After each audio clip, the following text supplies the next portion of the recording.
A while back, I discussed the 10 most remote areas left in the contiguous United States, one of the largest developed regions on the planet. Luckily for all of us, there are far more remote areas that I did not include. So in this video, I will be going over another 10 regions of the lower 48 that to this day continue to remain extremely wild and desolate. My main criteria will be the lack of any significant human habitation, the hostility of environment and terrain, and the complexity of the landscape. I think it is fair to say if any of us were dropped into any of these places with no way to call for help, we simply would not survive. Starting off is a remote area unlike anything else on this list, the Florida Everglades. While this region is located right next to one of the largest population centers in the US, Miami, it makes up for it with the hostility of the terrain. The Everglades is comprised of over 7,000 square miles of swampland, full of unique challenges that makes traveling through this area difficult for anyone. First of all, much of the land area of the Everglades is usually covered with varying depths of water, which makes walking often impossible, not to mention the dense vegetation, horrendous bugs, and hidden alligators. Because of this, the most common form of travel here is by boat, whether that be a canoe or airboat. I personally have not visited the Everglades, so I cannot speak from experience, but it certainly seems like a very difficult place to navigate, especially for someone like me who has no experience in that environment. That and the lack of any settlements within the area due to a large portion of the Everglades being protected by a park and wilderness area put it at 10 on this list. Many people commented on the last video who were upset that I did not include anything from the eastern United States. And I'll admit, as an Idahoan, I did not think that there was anything in the eastern half of the United States that qualified as remote. However, I was mistaken. Along with the Everglades, the Adirondack Mountains of New York make up a very large area of the east that definitely qualifies as remote. While not as extreme as some of the ranges in the west, these mountains are still very rugged and full of dense, temperate forest. What helps contribute to the remoteness of this area is the uninterrupted size of the range. While many ranges in the west consist of long stretches of mountains, the Greater Adirondack Park is a 9,300 square mile circular area of mountains and forest that make up a significant portion of the state of New York. Many roads do cross through the area, and it is located near the biggest city in the US. However, with 2,800 lakes and 30,000 miles of rivers, the Adirondacks are easily one of the largest remaining wild areas in the east.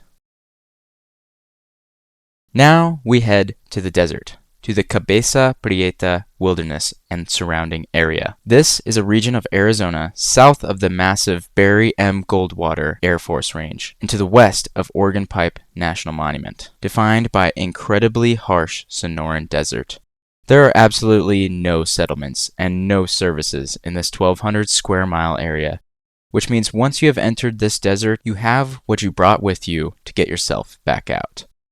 In a landscape as barren as this one, that is especially important because there is almost no surface water to be found and no places to take shelter. The combination of scorching temperatures and the lack of water can quickly turn a routine trip into a deadly one. It is regularly above 105 degrees Fahrenheit during the day from May to October and over 90 degrees at night. There is only one main road leading through the wilderness, aptly named El Camino del Diablo, or the Path of the Devil. To enter this area, you must receive a permit due to the fact that there are possibly unexploded military bombs laying around. The land to the east, which has some small settlements and a highway, is still extremely sparse and just as hostile as the Cabeza Prieta Wilderness itself, making up the most inhospitable section of the Sonoran Desert in the United States. Now we go north to Utah to talk about the Desolation Canyon region. With a name like that, you know this place is wild. The exact region is a bit hard to define because it encompasses several different geographical features. To be precise, I'm talking about the region from the bottom of the Book Cliffs up to the edge of the Uinta Basin, outlined here. This area includes Desolation Canyon, the east and west Tavaputs Plateau, and many hundreds, if not thousands, of canyons and mountains. Looking at it from above, we can see the utter complexity of this area. Many of these canyons are seldom traveled and very hard to reach. The region itself is already located in an extremely sparsely populated part of the US, with the largest nearby city having a population of only 8,000. There are many dirt roads that traverse the region from south to north and venture onto the flat mountaintops and canyon bottoms. But for the most part, much of the land area is only accessible by foot, especially that of the Desolation Canyon wilderness. The only habitation are some ranchers at the base of the Book Cliffs and on the northern plateau. I was lucky enough to travel far into one of the countless canyons earlier this year, and I did not see a single person during my 2-day visit. There are some popular activities within the area, such as rafting the Green River or visiting the incredible archaeology of 9 Mile Canyon. However, if you venture into any other of the canyons in this area, odds are you will be completely alone. The Grand Canyon might be the greatest natural barrier in the lower 48, and this certainly helps contribute to its supreme remoteness. The canyon completely cuts off this section of Arizona from the rest of the state, which is known as the Arizona Strip. Together, they make up a vast 7,800 square miles of land that is almost completely uninhabited and has some of the largest topographical changes of anything on this list.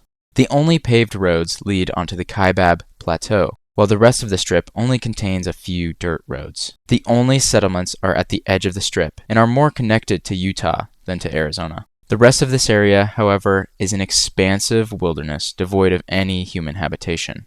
The Grand Canyon itself is of course very hard to travel through, and the easiest way to see many of the side canyons on the north side is often to hike up from the river, rather than hiking down from the rim. This makes some of the side canyons on the north that lack a road entrance one of the hardest and most expensive places to reach in the lower 48. The land above the canyon is still rugged in its own right, and there are many large ridges and mountains in the region.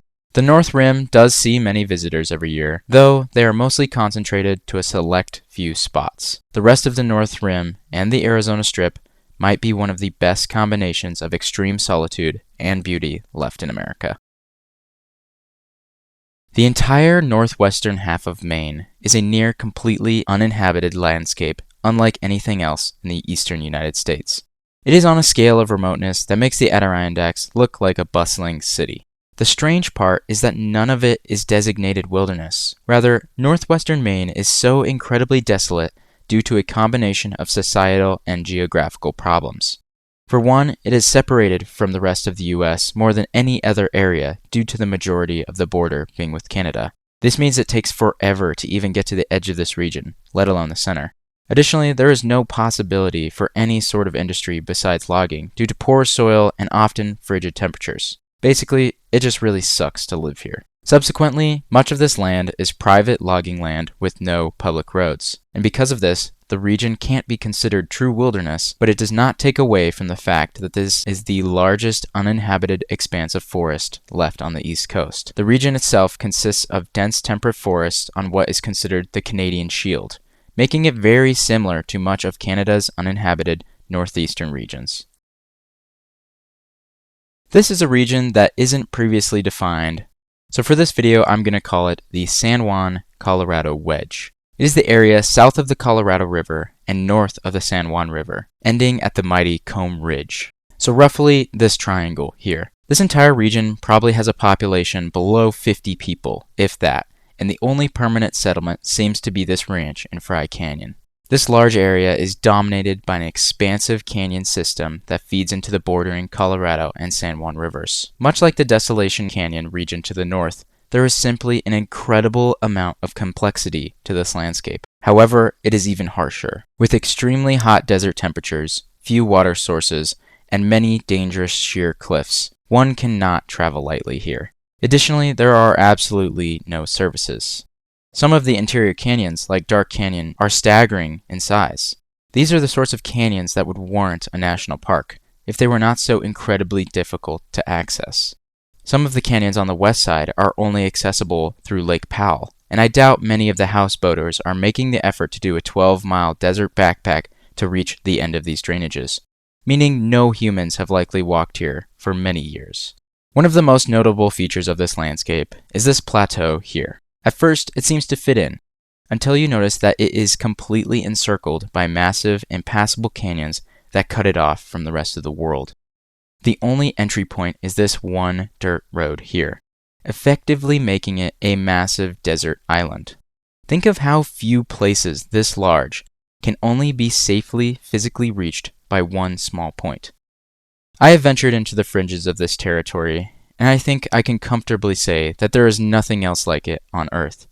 I will be exploring this region for the rest of my life, and I still won't even see 10% of it.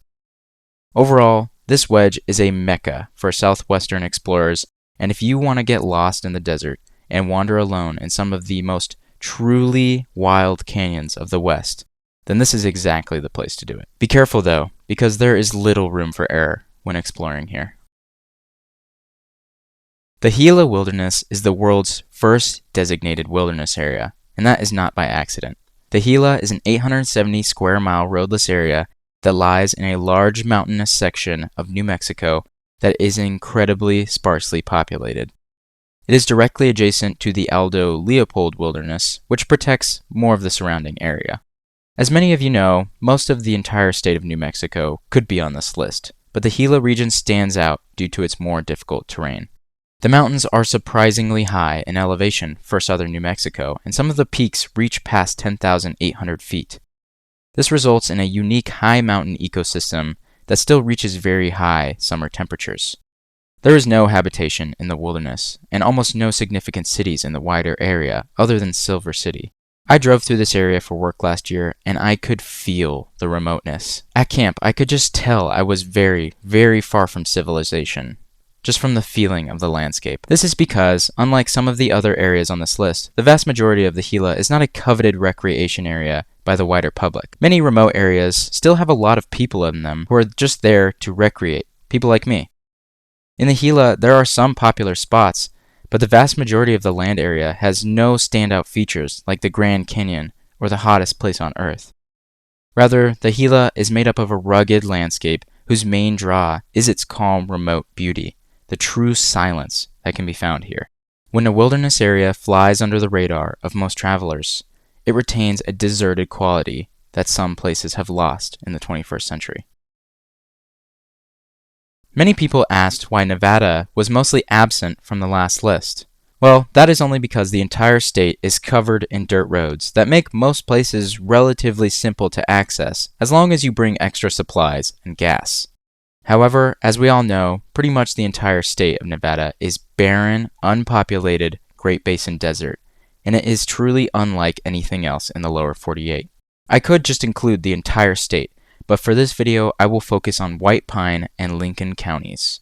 Together, they make up an area of over 19,000 square miles that houses the considerable population of 13,500 people. For reference, there are 8 U.S. states that are smaller than this region. The state with the smallest population of that bunch, Vermont, still has a population of 650,000 people. Or an even crazier stat is the states of New Jersey, Massachusetts, and Connecticut combined have a similar land area to that of White Pine and Lincoln County. Yet those states have a combined population of 20 million people to the 13,500 of these two counties. Anyway, these counties are part of the most desolate section of the Great Basin. They do contain several highways. However, once you are off said highways, within a mile, you feel like you are in the true middle of nowhere. Often, you can see for what feels like dozens of miles in each direction with absolutely no sign of any buildings or civilization other than the road that you are on.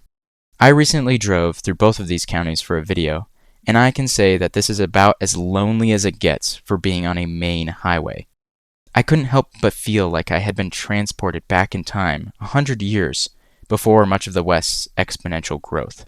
Almost the entire state of Nevada is like this, and it surrounds this region, along with Utah's West Desert, which borders these counties. This is what puts this place at 2 on this list, because to even get here, you have to cross hundreds of miles of land desolate enough to be at its own place on this list. Since a lot of videos these days are made by AI, I just wanted to prove my humanity by showing you my dirty, messy room real quick that I'm pretty sure AI couldn't even comprehend. Like we got the Lego Milky Way up there, a couple other things, some books, yada yada. There's the PC setup. Here's the editing setup for the end of the video. So anyway, hopefully that proves that I'm not AI. What could possibly beat out Nevada in remoteness? Well, that would be the place just to the southwest, which has the unique ability to kill you within hours, just for simply existing there. It is a place that is quite literally inhospitable to most life on this planet. Even plants can't grow in some of this region. That would be Death Valley National Park and the surrounding Mojave Desert. And you're right, it is a national park and there are many roads in the region. But that is just the thing. Most, if not all, visitors are constrained to the roads of the park, especially in the summer. The vast swaths of uninhabited wilderness between these roads lies completely untouched and unreachable. There is absolutely no water on the surface most months out of the year, so you have to carry every bit of water in. And unfortunately, we have not invented real-life still suits. At the bare minimum, you would have to drink 1 liter of water per hour just to stay alive. This means an incredible amount of water weight would need to be carried for hikes in the summer months to actually get more than a couple miles off the road. Only serious hikers in the winter months will get close to reaching far into the wilderness. And it is truly large. The Death Valley Wilderness is the largest in the lower 48, at nearly 5,000 square miles. And there are many other wilderness areas that dot the Mojave to the southeast. The only reason it was not included in the last video is because the wilderness is torn up by cherry stems, which is a topic for another video. Regardless, large areas of the park contain many canyons and peaks that are literally unreachable for a large portion of the year, and combined with its massive land area is number 1 on this list. If you want to see one of my all-time favorite adventures that was in one of these remote areas, make sure to click on this video here. Also, if you have any stories from these places, please share with us in the comments. I loved seeing everyone's stories last time. Thank you to my Patreon members.